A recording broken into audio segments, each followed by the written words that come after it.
नमस्कार, आदाब, बहुत बहुत स्वागत है आप सभी का। आप देख रहे हैं डीबी लाइव। मैं हूं आपके साथ बुशरा खानम फहद और सुबह सुबह अहम खबर के साथ हम आपके साथ जुड़ रहे हैं। आपको पता ही है कि कल प्रधानमंत्री के तौर पर एक बार फिर से नरेंद्र मोदी ले सकते हैं। उसके लिए तमाम तरह की तैयारियां की जा रही हैं। कौन कौन होगा मंत्रिमंडल में, किन चेहरों को शामिल किया जाएगा, एनडीए के जो घटक दल हैं उनमें से किन किन को खुश करने की किस किस तरह से कोशिश की जाएगी। अब सबसे बड़ा चैलेंज ये है, कल आपने देख ही लिया जब एनडीए संसदीय दल की बैठक हुई थी, किस तरह से प्रधानमंत्री एनडीए से शुरू होकर और एनडीए पर ही खत्म हो गए थे।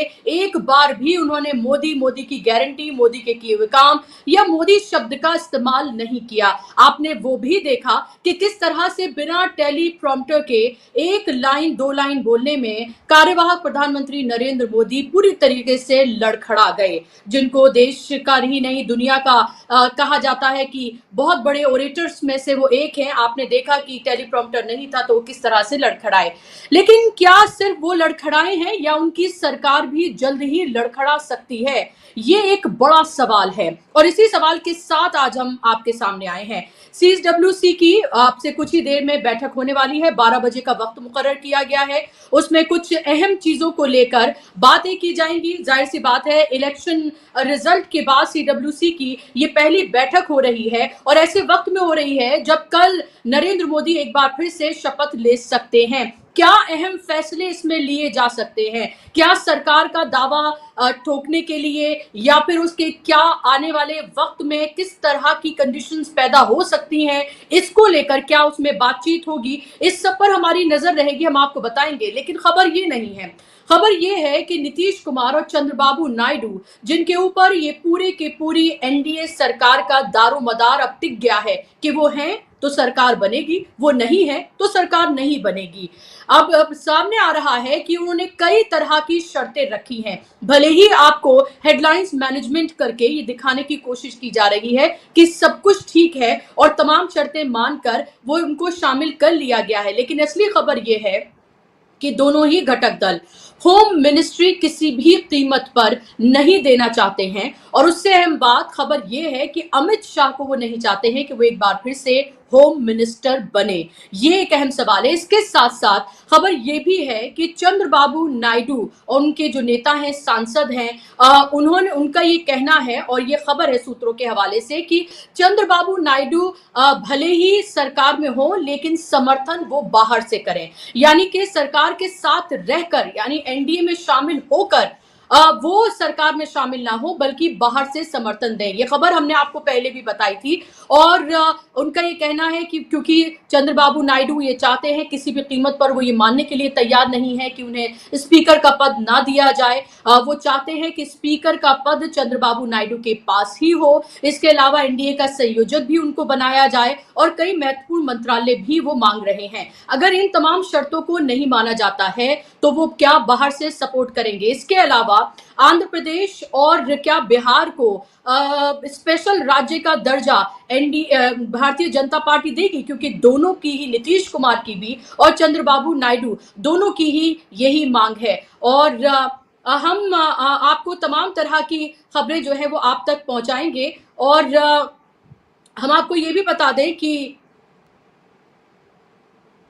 तमाम तरह की खबरें हम आपको बता रहे हैं। और अब से कुछ ही देर में जो सीडब्ल्यूसी की जो बैठक होगी उसके बारे में क्या हमारे पास जानकारी आएगी वो सब हम आपको बताएंगे। और हमारे साथ हमारे ऑनलाइन एडिटर अमलेंदु उपाध्याय जी हमारे साथ जुड़ गए हैं, उनके पास हम जाएंगे और इस खबर पर आगे तमाम जानकारी हम आपके पास रखेंगे। अमलेंदु जी, फिलहाल की अगर तस्वीर हम देखते हैं तो कल हमने देखा कि किस तरह से एनडीए संयोजक दल की, एनडीए संसदीय दल की कल मीटिंग हुई, वो हमने देखा।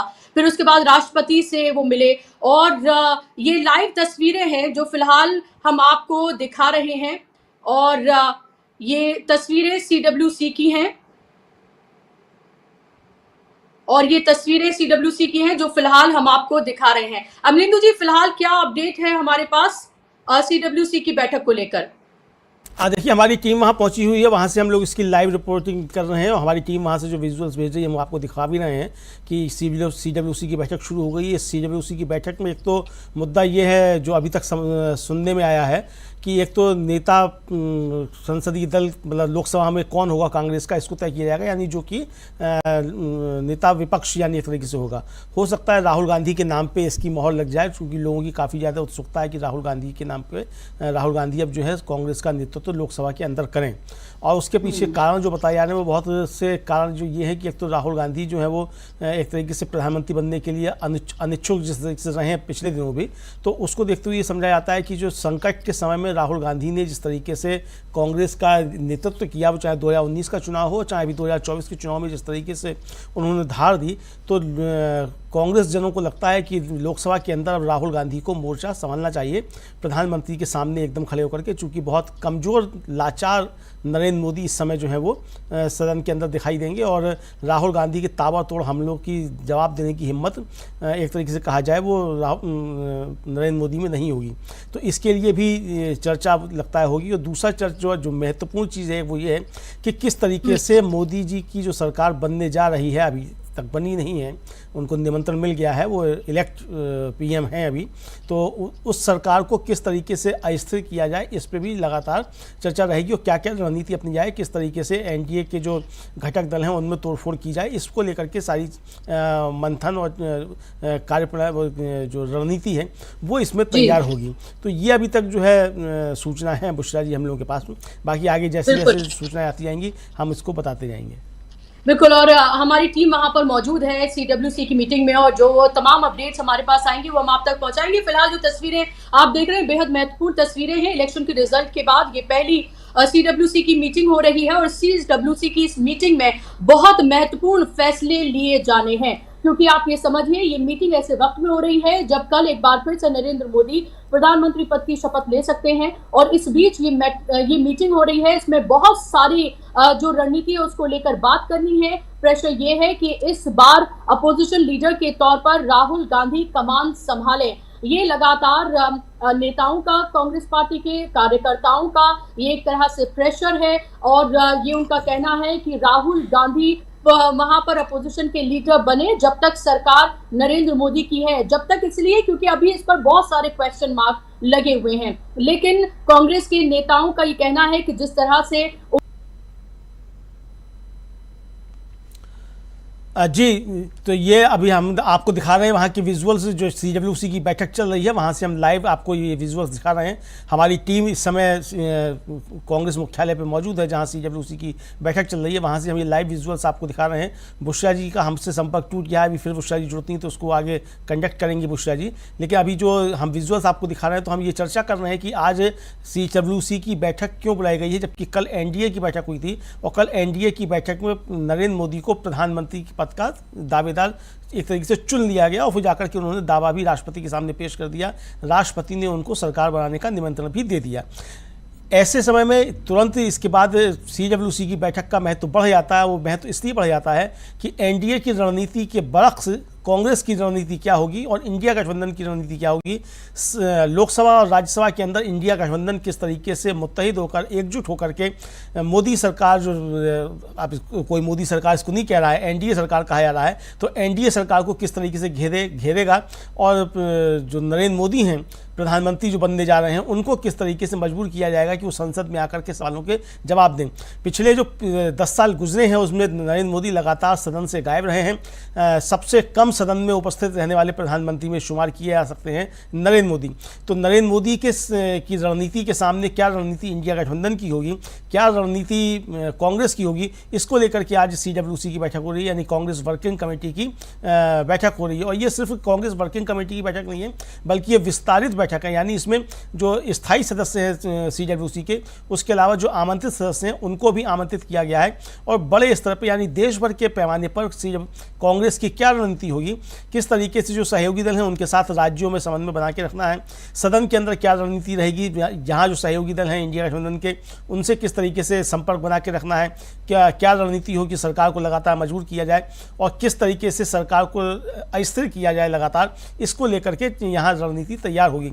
लोग अपने अपने सुझाव देंगे, तमाम राज्यों से जो लोग आए हैं कांग्रेस के CWC के मेंबर्स जो होंगे वो अपने अपने सुझाव रखेंगे और वो ये भी बताएंगे कि कहाँ कहाँ जिन राज्यों में कांग्रेस को बढ़त नहीं मिली है, जहाँ उसको चुनाव में सफलता नहीं मिली है, वहाँ क्या कारण है, किस तरीके से, जैसे मध्य प्रदेश को लेकर के चर्चा हो सकती है कि मध्य प्रदेश में किस तरीके से जो एकमात्र सीट कांग्रेस के पास थी वहाँ वो भी जो है वो खो बैठी वहाँ, यानी नकुलनाथ जो कमलनाथ के पुत्र हैं वो छिंदवाड़ा में चुनाव हार गए। तो इसको लेकर की भी चर्चाएं हो सकती हैं, लेकिन कुल मिलाकर की जो चर्चा होनी है वो चर्चा ये होनी है कि नरेंद्र मोदी की सरकार जो बनने जा रही है उसको किस तरीके से चुनौतियां पेश की जाए और किस तरीके से एनडीए की सरकार गिरा करके इंडिया की सरकार बनाई जाए, इसकी रणनीति तैयार होनी है बुशरा जी।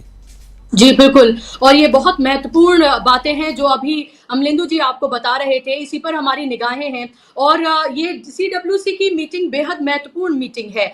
ऐसे में चैलेंज ये भी है अमलेंदु जी, अभी आने वाले वक्त में भले ही कल नरेंद्र मोदी प्रधानमंत्री पद के तौर पर शपथ ले लें, लेकिन ये देखना होगा कि फ्लोर टेस्ट के लिए मेजॉरिटी साबित करने के लिए राष्ट्रपति उनको कितना वक्त देती हैं और क्या फिर तभी असली खेल शुरू होना है, ये सबसे महत्वपूर्ण बात है। क्योंकि अभी भले ही उन्होंने चिट्ठी दे दी हो समर्थन की, चंद्रबाबू नायडू ने, नीतीश कुमार ने, लेकिन और वो इस बिना पर वो सरकार बना भी लें, लेकिन फ्लोर टेस्ट होना अभी बाकी है। और फ्लोर टेस्ट होगा कि 1 हफ्ते का, 2 हफ्ते का वक्त, कितना वक्त देती है राष्ट्रपति, और फिर उसके बाद असली चैलेंज जो है वो तब शुरू होना है, असली खेल तब शुरू होना है। देखना यह होगा कि शर्तों की एक लंबी फहरिस्त जो चंद्रबाबू नायडू और नीतीश कुमार ने दी है, क्या उस पर चंद्रबाबू नायडू और नीतीश कुमार की दी गई शर्तों को क्या नरेंद्र मोदी मानते हैं, क्या अमित शाह मानते हैं,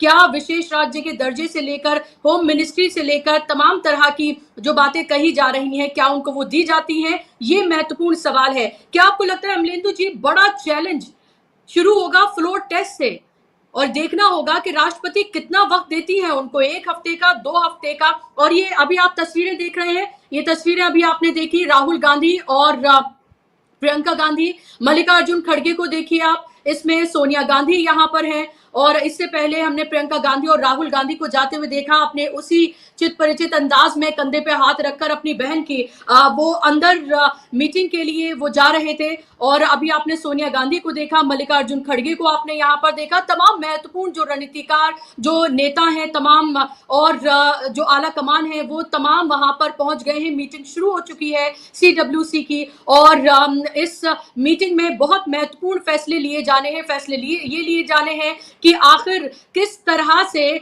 नरेंद्र मोदी की सरकार अगर बन जाती है तो उसे कैसे बैकफुट पर लेकर आना है, उन तमाम मसलों पर जो तमाम मसले लगातार कांग्रेस उठाती रही पूरे इलेक्शन कैंपेन के दौरान और उससे पहले एक अपोजिशन पार्टी के रूप में। आपको पता ही है कि एक बड़े स्कैम का पर्दाफाश अभी राहुल गांधी ने किया है कि किस तरह से एग्जिट पोल के जरिए शेयर बाजार में एक बड़ा स्कैम किया गया है और कैसे 30 लाख करोड़ से ज्यादा का नुकसान हुआ है। और किसको हुआ है? उन लोगों को हुआ है जो आम ट्रेडर्स हैं। और अभी उसके बाद से ही लगातार आप देख रहे होंगे कि तमाम स्पोक्स पर्सन से लेकर तमाम नेता कांग्रेस के वो बेहद हमलावर हैं भारतीय जनता पार्टी पर, और लगातार उनको कटघरे में खड़ा कर रहे हैं उन तमाम चीजों को लेकर, उन तमाम बयानों को लेकर जो दिए जा रहे हैं नरेंद्र मोदी की तरफ से। कल आपने देखा ही था कि किस तरह से नरेंद्र मोदी का वो लंबा चौड़ा भाषण, और उसमें उसी तरीके से वो सिर्फ कांग्रेस को कोसते हुए नजर आ रहे थे। अभी भी वो अपनी उन तमाम चीजों से बाज नहीं आ रहे हैं। अहंकार जाते जाते जाता है लगता है, और शायद उस अहंकार को जाने में बहुत तो झुक गए हैं, मजबूर भी हो गए हैं, लेकिन उस मजबूरी में क्या वो अपने चित परिचित अंदाज को भूल जाएंगे, ये एक बड़ा सवाल है। लेकिन फिलहाल जो ये तस्वीरें आप देख रहे हैं, ये तस्वीरें बेहद अहम है। ये तस्वीरें CWC की हैं और तमाम राज्यों से आए हुए जो तमाम बड़े नेता हैं वो इसमें शामिल है। जो कांग्रेस के आला कमान है वो यहाँ पर है। और इन तस्वीरों को आप देखिए, तमाम महत्वपूर्ण चेहरे एक एक करके आपको कांग्रेस के वो यहाँ पर नजर आ रहे होंगे। राज्यों में क्या रणनीति बनेगी, जहां अच्छा प्रदर्शन किया है वहां के लिए, और जहां अच्छा प्रदर्शन नहीं किया है वहां के लिए भी क्या आगे की रणनीति बननी है। और इसके साथ साथ यहाँ पर दिल्ली में बैठकर किस तरह से भारतीय जनता पार्टी या एनडीए की जो भी आगे आने वाली नीतियां होंगी उन पर किस तरह से नाको चने चबवाने हैं, ये इस तरह की प्लानिंग। क्योंकि आप ये देखिए कि अपोजिशन जो 2019 में था और अपोजिशन जो 2024 में है उसमें जमीन आसमान का फर्क है। वो दुगनी तिगनी ताकत के साथ सामने है। वो आत्मविश्वास से पूरी तरीके से लबरेज है और उसको ये लग रहा है कि अगर वो चाहे तो किसी भी वक्त वो भी सरकार बना सकता है, लेकिन अभी वो तोड़ फोड़ नहीं करना चाहता है। अभी वो हम कह सकते हैं कि हाई मॉरल ग्राउंड शायद उसने लिए हुए हैं और वो चाहता है कि जो भी सरकार बने वो स्थिर सरकार बने, ताकि जो वादे किए गए हैं घोषणा पत्र में कांग्रेस की तरफ से, जो गारंटीज दी गई हैं, उन गारंटीज को वो अमली जामा पहना सके, वो लोगों तक वो तमाम जो उन्होंने गारंटीज दी हैं उनको वो पहुंचा सके।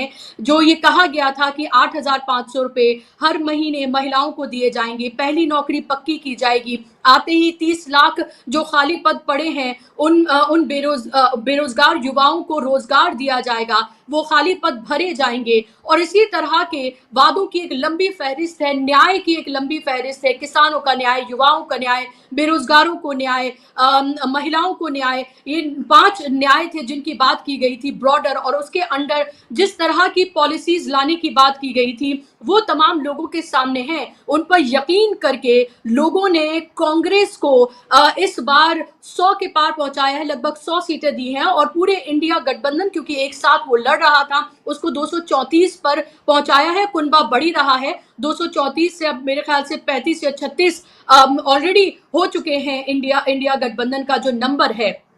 तो क्या आने वाले दिनों में हम इंडिया गठबंधन का नंबर बढ़ते हुए और एनडीए का नंबर घटते हुए देखेंगे? क्योंकि 10 सालों में हमने ये देखा है कि जिस तरह की तमाम तरह की रणनीति भारतीय जनता पार्टी की रही है, जिस तरह से उसने सरकारों को तोड़ा है और सरकारों को गिराया है, नेताओं को खरीदा है, ईडी सीबीआई आईटी का डर न सिर्फ दिखाया है बल्कि एक तरह से लोगों की सियासत एक पूरी तरीके से खत्म करने की कोशिश की है। बड़ी बड़ी पार्टियां जो अपने अपने राज्यों में मजबूत रही, उनके सिंबल छीनने से लेकर उनकी पार्टी को पूरी तरीके से खत्म करने से लेकर तमाम तरह की वो कोशिशें की गई। लेकिन सिंपैथी वोट हमने देखा कि कैसे उन लोगों के साथ उनको मिला जिनके साथ भारतीय जनता पार्टी ने सरकार में रहकर जुल्म किया। और यही वजह है कि इस बार हौसले तमाम पार्टियों के उनके बहुत बुलंद हैं, और उसमें हमें राजस्थान को देखना चाहिए, महाराष्ट्र को देखना चाहिए, उत्तर प्रदेश को देखना चाहिए, साउथ के तमाम राज्यों को देखना चाहिए। इंडिया गठबंधन के लिए सबसे अच्छी बात यह है कि हिंदी पट्टी में उसने बहुत अच्छा प्रदर्शन किया है, और यही भारतीय जनता पार्टी के लिए सबसे ज्यादा परेशानी की वजह है, खासतौर पर उत्तर प्रदेश, राजस्थान और महाराष्ट्र जैसी जगह में, और पश्चिम बंगाल को भी आप इसमें शामिल करिए। तो ये तमाम चीजें हैं, तमाम चीजों को लेकर यहां पर कांग्रेस की रणनीति को लेकर तो इस सीडब्ल्यूसी में बात हो ही रही है, लेकिन इंडिया गठबंधन की आगे की रणनीति क्या होगी उसको लेकर भी यहां पर बातचीत होगी। और सबसे अहम बात कि इस बार ये तय होना है कि अपोजिशन का लीडर कौन होगा, और उसको लेकर राहुल गांधी के चेहरे के नाम पर क्या मोहर लगती है। क्योंकि जाहिर सी बात है कि कांग्रेस के जो तमाम नेता हैं उनकी ये ख्वाहिश थी कि, और इसके अलावा जो सत्ता परिवर्तन लोग देखना चाहते थे, इंडिया गठबंधन के भी बहुत सारे दल जिसमें शामिल थे जो राहुल गांधी को प्रधानमंत्री के तौर पर देखना चाहते थे, क्योंकि राहुल गांधी वो शख्स रहे जिन्होंने भारत जोड़ो न्याय यात्रा, भारत जोड़ो यात्रा दोनों निकाली, जिससे देश में पूरी तरीके से माहौल बदल गया, इंडिया गठबंधन बना, और इस इंडिया गठबंधन ने नरेंद्र मोदी के अहंकार को चूर चूर कर दिया। नरेंद्र मोदी जो अपने आप को विश्व गुरु और बायोलॉजिकली बॉर्न नहीं नहीं अपने आप को मानते, विष्णु का अवतार और तमाम चीजें उनके साथ जोड़ी गई, वो आप देखिए किस तरह से मजबूर बैसाखियों पे टिके हुए प्रधानमंत्री बनने जा रहे हैं। और क्या नरेंद्र मोदी, जिनको एब्सोल्यूट पावर एंजॉय करने की आदत हो गई हो, जो कभी अपोजिशन में बैठे नहीं, कभी उन्होंने कोalition की कोई गवर्नमेंट चलाई नहीं, क्या वो इस कोalition की गवर्नमेंट को बहुत दिन तक चला पाएंगे? ये एक बड़ा सवाल है। सबसे महत्वपूर्ण सवाल ये है कि चंद्रबाबू नायडू और नीतीश कुमार, जिनके दम पर ये बैसाखी की सरकार बनने जा रही है, भले ही आपको नीतीश कुमार पैर छूते हुए नजर आ रहे हो, कोशिश करते हुए, लेकिन आपको पता है कि नीतीश कुमार वो चेहरा है जो कभी भी पैर छूते छूते पैर के नीचे से कालीन भी खींच सकते हैं, और ऐसा हमने कई बार देखा है। और जब ये लगता है कि जब नीतीश कुमार ये कहते हैं कि हम कहीं नहीं जाएंगे, तो उसकी अंडरलाइन ये समझ लेनी चाहिए कि वो कभी भी जा सकते हैं। अमलेंदु जी, जब उन्होंने ये कहा है कि वो कहीं नहीं जाएंगे, इसके नीचे की अंडरलाइन हमें ये समझनी चाहिए कि वो कभी भी जा सकते हैं, क्योंकि ऐसा एक बार नहीं, हमने कई बार देखा है। और इसके साथ साथ चंद्रबाबू नायडू की अगर हम बात करें, तो लगातार ये सुगबुगाहट है कि उनके अपने नेताओं का ये मानना है कि चंद्रबाबू नायडू को सरकार में शामिल नहीं होना चाहिए, बल्कि बाहर से समर्थन देना चाहिए। अगर ऐसा होता है तो ये तो बिल्कुल एक ऐसी अस्थिर सरकार होगी जो लगभग हम ये कह सकते हैं कि जैसे डेली वेजेस पे काम करके हर रोज एक तरह से मजदूर अपनी रोज की मजदूरी लेकर घर जाता है, ये बिल्कुल सरकार उसी तरह से चलेगी। हर रोज ये लगेगा कि अब गिरी और तब गिरी, चलिए चलिए शुक्र है आज का दिन ठीक निकल गया, आप कल सुबह देखेंगे कल की मजदूरी होती है कि नहीं होती है, अच्छा चलिए कल का दिन निकल गया। तो ये तो इसी तरह से चलेगी बिल्कुल सरकार, ऐसा लग रहा है फिलहाल। ऐसा लग रहा है। हमारे साथ सीनियर जर्नलिस्ट हम लोगों के साथी शकील अख्तर जी जुड़ गए हैं, उनका भी स्वागत है कार्यक्रम में।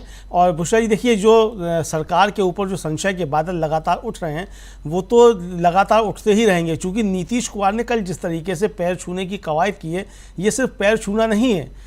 नीतीश कुमार बहुत एक तरीके से कहा जाए घाघ राजनीतिज्ञ हैं, और नीतीश कुमार इसी तरीके से पैर जब छूने के लिए झुकते हैं तो वो पैर छूने के लिए नहीं बल्कि कुर्सी खींचने के लिए झुकते हैं। अब हो सकता है मोदी जी समझे हो कि वो जो है वो पैर छूने के लिए झुक रहे हैं, लेकिन वो पीछे से कुर्सी खींचना चाहते हो। तो नीतीश कुमार जो है वो मोदी जी को अच्छे से सबक सिखाएंगे, क्योंकि दोनों की अदावत जो है वो काफ़ी पुरानी है, दोनों की अदावत नीतीश कुमार और नरेंद्र मोदी की। और नीतीश कुमार को नरेंद्र मोदी से बहुत सारे हिसाब किताब चुकता करने हैं। मुझे लगता है कि नीतीश कुमार की जो रणनीति है, वो रणनीति नीतीश कुमार की ये है कि इनको जो है सदन के अंदर गिराया जाए, ताकि इनको मालूम पड़े कि सदन के अंदर सरकार गिरना किस तरीके से होता है, क्योंकि नरेंद्र मोदी ने कष्ट बहुत ज़्यादा नीतीश कुमार को पहले दिए हैं। तो नीतीश कुमार ने जो कुछ कहा है उनके कहने पर ना जाइए, लेकिन कहने के जो भाव है उसके पीछे छिपे हुए उसकी तरफ जाना चाहिए। तो नीतीश कुमार ज़बरदस्त तरीके से नरेंद्र मोदी को चोट पहुँचाने वाले हैं, आने वाले समय में ये देखा जाएगा। अभी जो झगड़ा चल रहा है पूरी सरकार के अंदर, वो सबसे बड़ा झगड़े, दो झगड़े हैं जिसको लेकर के हाय तौबा मची हुई है और बार बार एनडीए की बैठक बुलानी पड़ रही है। पहला तो स्पीकर को लेकर के टीडीपी ने एकदम से कहा जाए खूंटा गाड़ दिया है कि स्पीकर उसको चाहिए है। और कल जो आम आदमी पार्टी के राज्यसभा सदस्य हैं संजय सिंह, वो हम लोगों के साथ न्यूज़ पॉइंट में मौजूद थे, और न्यूज़ पॉइंट में जब राजीव जी ने उनसे सवाल किया कि आगे की रणनीति क्या होगी, तो अपनी तरफ से ही उन्होंने रणनीति को लेकर के कहा कि हमारी रणनीति इंडिया गठबंधन के अंदर ये होनी चाहिए कि जब टीडीपी स्पीकर के लिए अपना कैंडिडेट दे तो हम उसको किस तरीके से समर्थन दें। यानी बुशरा जी, कल हम लोग जब चर्चा कर रहे थे लाइव अपने कार्यक्रम में, तो मैंने ये बात कही थी, आपको याद होगा कि अगर कांग्रेस ने बिना शर्त समर्थन की घोषणा कर दी कि हम टीडीपी को समर्थन दे रहे हैं स्पीकर के लिए, तब बीजेपी क्या करेगी। तो अभी जो है तो इससे बीजेपी बहुत ज़्यादा घबराई हुई है। और चंद्रबाबू नायडू इस बात को अच्छे तरीके से समझ रहे हैं कि चंद्रबाबू नायडू को भी जिस तरीके से बीजेपी ने काफ़ी ज़्यादा परेशान किया है, वो परेशानियाँ भी नीतीश उनके लिए, चंद्रबाबू नायडू के लिए मुसीबतें लेकर के आई, मतलब किया। यहाँ तक कि चंद्रबाबू नायडू को दिल्ली में आकर के नरेंद्र मोदी के खिलाफ धरना तक देना पड़ा, और नरेंद्र मोदी ने वहाँ आंध्र प्रदेश में जाकर के चंद्रबाबू नायडू के खिलाफ बहुत ज़्यादा अपशब्दों का प्रयोग किया था। तो ये सब जिस तरीके से, तो चंद्रबाबू नायडू भी अपना हिसाब किताब पूरा करना चाहते हैं। इधर इंडिया की जो रणनीति है, जो कि एक तरीके से कहा जाए, वो संजय सिंह ने खुलासा कर दिया कि इंडिया गठबंधन जो है वो टीडीपी के स्पीकर पद पे समर्थन कर सकता है।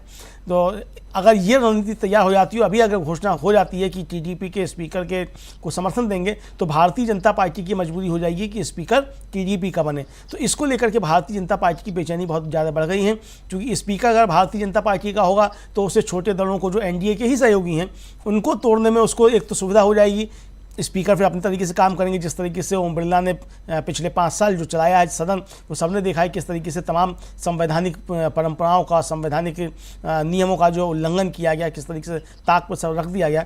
तो चाहती भारतीय जनता पार्टी ये है कि ओम बिरला टाइप का ही कोई स्पीकर उसका अपना बने, ताकि वो जो सारे काम करने हैं वो अलग से कर लिया। आपको याद होगा कि गौरव गोगोई जब सदन में बोल रहे थे तो उन्होंने फिर सीधे सीधे आरोप लगा दिया था ओम बिरला के ऊपर ही कि मान्यवर कि हम क्या ये बताएं कि आकर के वहाँ आप हमसे क्या कहते हैं और प्रधानमंत्री क्या कहते हैं।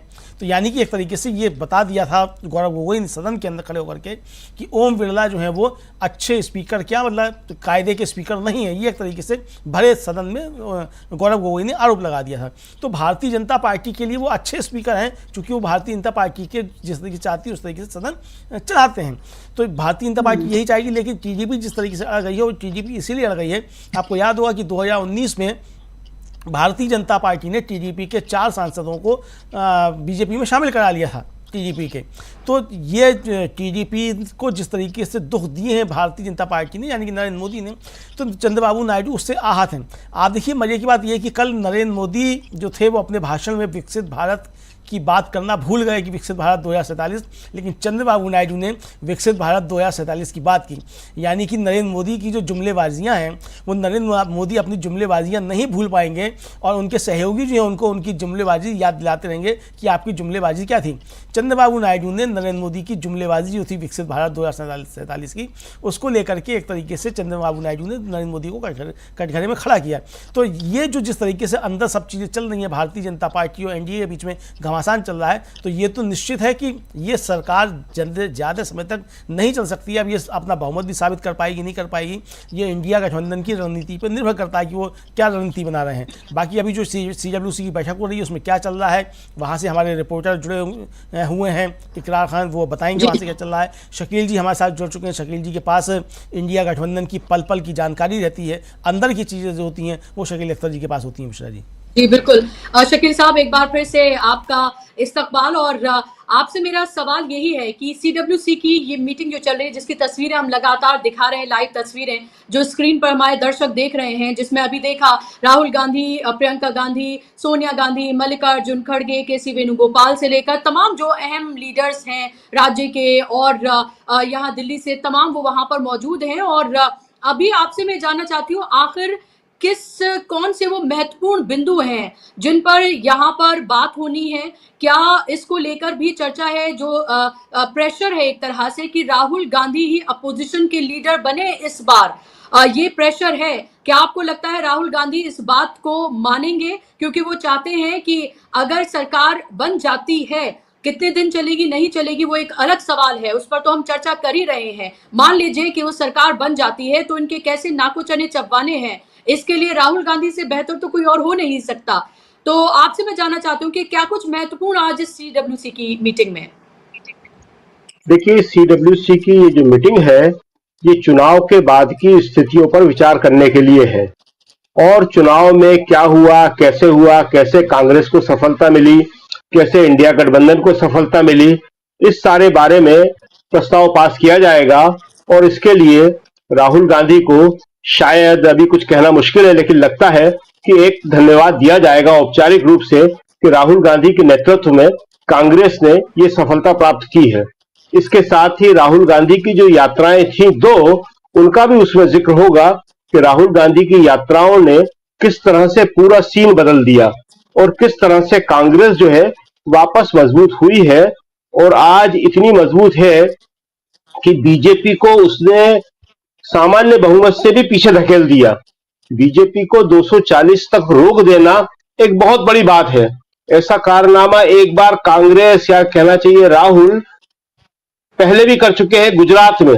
गुजरात जिसके बारे में कहा जाता था कि बीजेपी का सबसे मजबूत गढ़ है, वहां पे भी 2017 के चुनाव में राहुल ने बीजेपी को बड़ी मुश्किल से सरकार बनाने दिया था और 100 के पास में आ गए थे।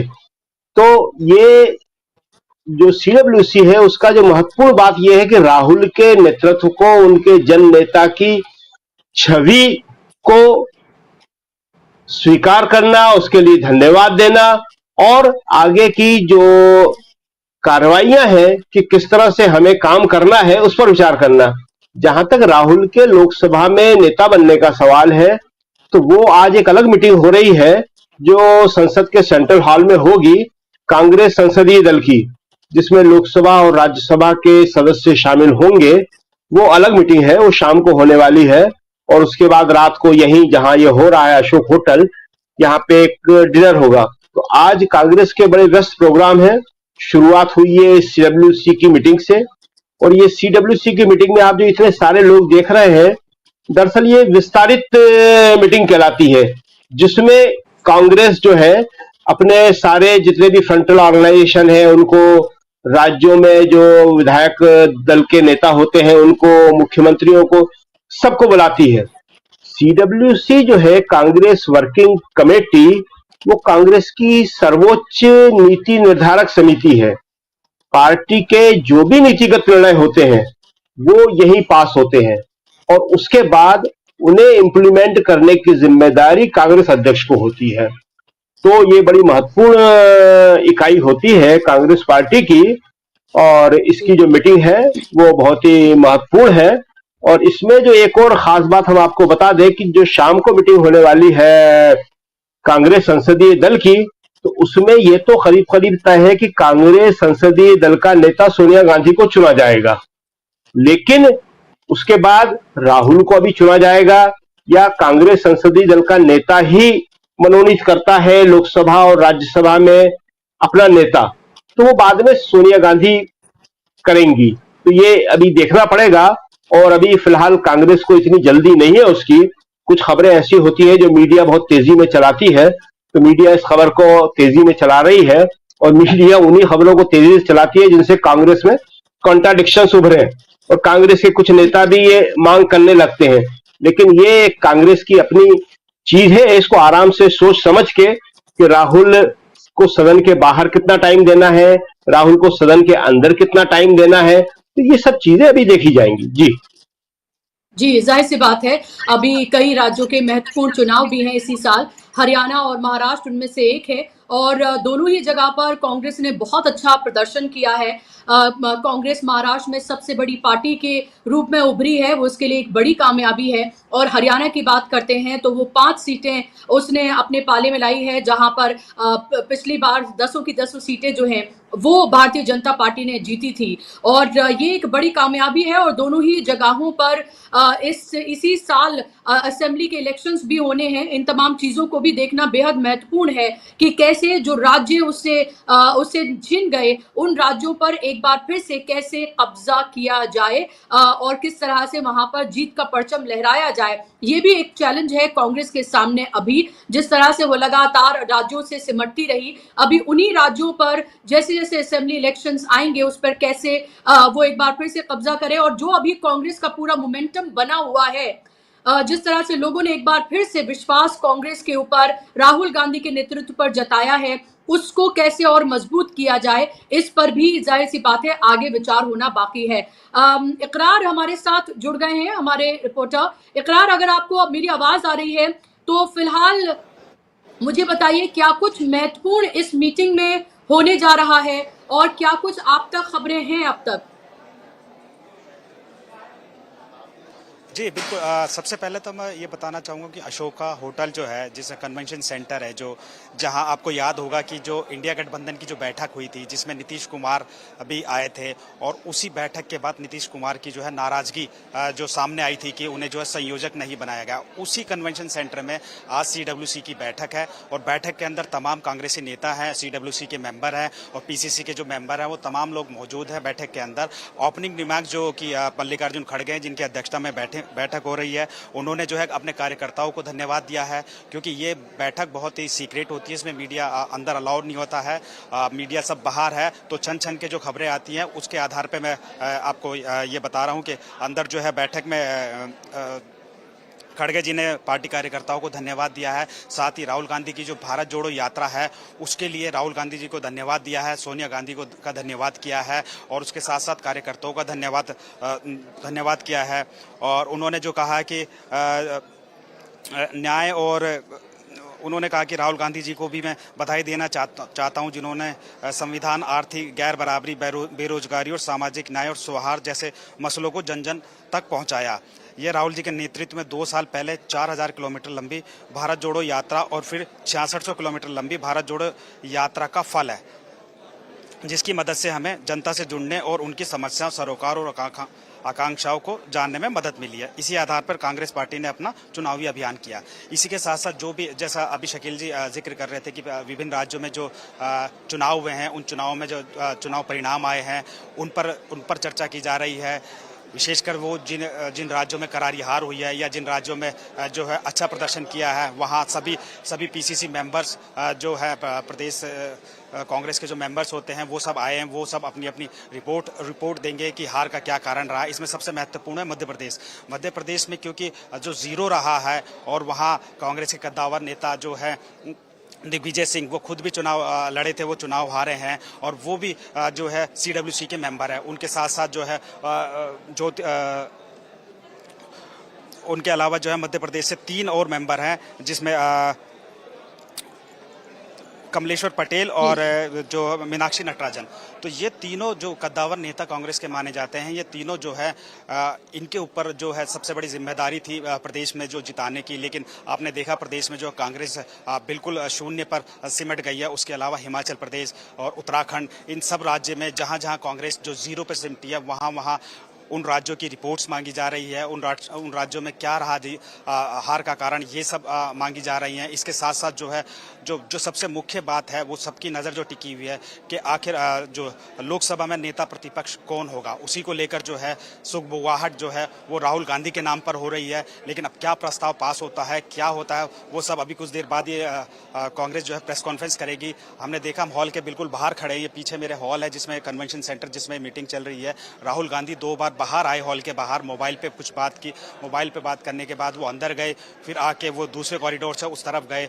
तो जो है अंदर जो मीटिंग है, मीटिंग के अंदर विभिन्न जो चर्चाएं हैं, वो तमाम तरीके की बातों पे कांग्रेस आगे जो जिन राज्यों में चुनाव होना है उन राज्यों के क्या क्या रणनीति रहेगी, या सबसे बड़ी बात जो है एक प्रस्ताव पास हो सकता है जो सबसे महत्वपूर्ण माना जा रहा है, जो राहुल गांधी ने परसों प्रेस कॉन्फ्रेंस करके जो शेयर बाजार को लेकर जो आरोप लगाए थे उसको लेकर जो है जेपीसी की मांग से संबंधित प्रस्ताव जो है वो पास हो सकता है। और उसमें हो सकता है कि नीट के लिए भी जो नीट के लिए कल कन्हैया कुमार ने जो आरोप लगाए थे, कांग्रेस ने जो आरोप लगाए थे, उन सब पर भी जो है वो कोई प्रस्ताव आ सकता है। जी बिल्कुल, तो ये महत्वपूर्ण इश्यूज हैं जिनको लेकर ये प्रस्ताव आ सकता है। इकरार हमें बता रहे थे कि तमाम, जाहिर सी बात है कि पीसीसी के मेंबर्स और सीडब्ल्यूसी के जो मेंबर्स हैं वो तमाम वहां पर मौजूद हैं। राज्यों को लेकर और देश का जो पूरा चुनाव हुआ है और राज्यों में किन राज्यों में अच्छा प्रदर्शन रहा, किन राज्यों में खराब प्रदर्शन रहा, उसकी जिम्मेदारियां तय की जा रही हैं और शाबाशी भी दी जाएगी। और आगे आने वाले दिनों में किस तरह का रवैया पूरा कांग्रेस का रहने वाला है, किस तरह का रुख वो अपनाएगी अलग अलग इश्यूज पर लेकर, सरकार को लेकर, एनडीए की बनने जा रही जो सरकार है उसको लेकर, वो तमाम चीजों पर भी चर्चा यहाँ पर होगी। इकरार मैं आपके पास लौट रही हूँ। शकील साहब, आपसे मैं जानना चाह रही हूँ, ये तमाम चीजों पर तो चर्चा हो ही रही है, क्या इन तमाम चीजों पर भी चर्चा होगी कि आगे आने वाले दिनों में, क्योंकि हमें देखना है कि भले ही कल एनडीए संसदीय दल की बैठक हुई, उसमें नरेंद्र मोदी को चेहरा चुन लिया गया, फिर राष्ट्रपति को उन्होंने चिट्ठी भी सौंप दी और उसके बाद कल ये माना जा रहा है कि वो एक बार फिर से प्रधानमंत्री के तौर पर शपथ ले सकते हैं या लेंगे वो। लेकिन अभी उसके आगे अपनी मेजॉरिटी सिद्ध करना, फ्लोर टेस्ट होना, वो अभी बाकी है। और उसके लिए कितना वक्त दिया जाता है राष्ट्रपति की तरफ से, जिन्होंने दही खिलाया था प्रधानमंत्री को, तो वो भी हमने देखा कि शुभ काम से पहले उन्होंने दही खिलाया था। ऐसा भी हमारे देश में अब हो रहा है, संवैधानिक पद पर बैठे हुए एक शख्स, राष्ट्रपति, वो ये सब कुछ कर रही है। सवाल ये है कि क्या वो, अगर राहुल गांधी या मल्लिकार्जुन खड़गे की में से कोई बनता तब भी क्या वो ये करती। लेकिन क्या अभी आने वाले वक्त में ये सबसे बड़ा चैलेंज है कि फ्लोर टेस्ट और उसमें अपनी मेजॉरिटी सिद्ध करना, और इन तमाम चीजों को लेकर भी क्या सीडब्ल्यूसी की इस मीटिंग में चर्चाएं हो रही होंगी, या फिर सिर्फ जो कांग्रेस के अपने इश्यूज हैं और जो प्रदर्शन रहा, जो कामयाबी मिली, उस सब को लेकर ही सिर्फ बात हो रही है यहाँ? कि जैसा कि हमने आपको बताया कि संसदीय दल की एक बैठक आज ही जो है शाम को पार्लियामेंट के सेंट्रल हॉल में अलग से होने वाली है। तो ये दोनों इशू अलग अलग कांग्रेस कर देगी कि यहाँ पे जो है चुनाव के ऊपर चर्चा, उसकी समीक्षा कि चुनाव कैसे हुए, क्या हमारी कमजोरियां रही, किस तरह हमने बढ़त बनाई, किस तरह हमने मोदी को रोका, उस पर विचार, आगे आने वाले समय के ऊपर विचार, और जो संसदीय मामलों के विषय होंगे उनको संसदीय पार्टी के ऊपर छोड़ दिया जाता है आमतौर पे, वो वहां पे उसके बारे में चर्चा करती है। लेकिन आपने जो प्रधानमंत्री को दही खिलाने की बात की है, और ये आज सारा मीडिया बात कर रहा है कि मोदी जी शपथ लेते ही नेहरू जी के बराबर हो जाएंगे, तो नेहरू जी अगर होते और उन्हें कोई राष्ट्रपति इस तरह से दही खिलाने की कोशिश करता तो नेहरू जी उसको नमस्कार कर लेते। नेहरू जी जो है संवैधानिक परंपराओं में, लोकतांत्रिक परंपराओं में बहुत विश्वास करते थे और इस बात को मानते थे कि हर संस्था का अपना अलग महत्व होता है और एक दूसरे के साथ उसे जुड़ना नहीं चाहिए। लेकिन आज तो आप देख रहे हैं कि ये क्या हो रहा है। राष्ट्रपति जैसे सर्वोच्च पद पर बैठा हुआ व्यक्ति जो है वो इस तरह के काम कर रहा है जिसकी कोई जरूरत नहीं है, लेकिन राष्ट्रपति कर रहे हैं और प्रधानमंत्री जी करवा रहे हैं। न राष्ट्रपति को करना चाहिए, और राष्ट्रपति अगर करता है तो प्रधानमंत्री को उसमें शामिल नहीं होना चाहिए।